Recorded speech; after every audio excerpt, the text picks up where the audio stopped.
Hello and welcome to another Ferrari F40 video. Now, here's the nice part. In 47, I'll be not only mounting the seat belts, but fixing both the seats into the cradle, I think they call it. The driver bit, I call it. That will be the nice part. The not so nice part is 48. Trying to work out what parts they're actually talking about that they're replacing and what parts were supposed to be there all along, because I've done none of it so far. So I'm going to build up what I think was supposed to be there all along and then try and work out which are the replacements that I need to add, without having to remove anything that I've done already, because I've not done it yet. So I don't know if I've made it easier or harder for myself, but I guess I'm soon going to find out. So that being said, I will see you all on the other side. Hello again. I've had a fun time. It's been at least a week, maybe more, since I started the last 4 parts. That's right.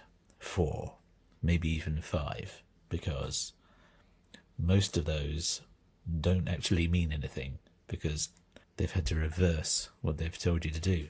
Let me start with the inside of the car here, which I have now finished, mostly finished.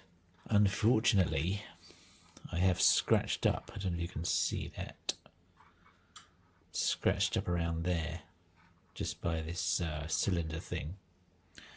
I'm so technical, I know, because I was trying to reattach that pipe, which is completely scuffed up now, so that's fun. These seats were an absolute nightmare. I've still to put the stickers on.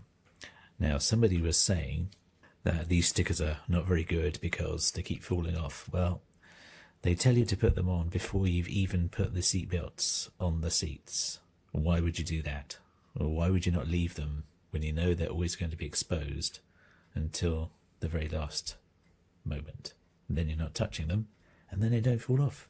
Well, that's how I've played it anyway. So I'm going to be putting those on soon. Next time you see this, it will have these on the seat belts, hopefully looking nice. They were an absolute nightmare. This was hell on earth trying to get these seats in, because number one, you can't see where the 4 screw holes are to match to the floor, and then screw them in on the back, as you can see. In addition to that, as if that wasn't bad enough, you've then got to fight your way past all the wires, all the pipes that are sat on the floor there, going across where you need to screw in to the screw hole. Double the fun. I've got there eventually. At one point I felt like ripping out all these, all the wires, just so that I could screw the seats in, because what's the point in even putting them there, because you're never ever going to see them again. It's a case of you knowing that they're under there somewhere, but you're never ever going to see them. And don't tell me it's because, oh, they wanted to make it really accurate though. That's not an excuse, because this car doesn't even have a battery in it. So don't try the old, oh, they wanted to make it as accurate as possible though. That one doesn't work. Anyway, regardless, I can take this bit off, I guess. That is now finished, and I like the look of it. And do you know what? I'm glad I didn't pay £77, maybe 78 for the seat belts. That wasn't even including VAT, by the way. To me, these look absolutely fine. They've got the proper little seatbelt stitching there. It's not as if you're going to be doing the seatbelt up anytime soon, is it? Like a real seatbelt. So, does it really matter that they're the original ones? I don't think so. Before my struggles with the seating, I had to do this bit. I believe that this is how it should look. I've had a look at Wayne's build, and from where he was up to, maybe it's going in there somewhere, somehow. From where he was up to, this did seem to be accurate. This is, as if you couldn't tell, the front wheels. And all I can say is, thank God it's not a four-wheel drive, because I did not want to do this again. It was, I guess it's not as bad as, it's certainly not as bad as the Ford GT. These are loose in the top, but then they should be. So, waiting for something to secure those in.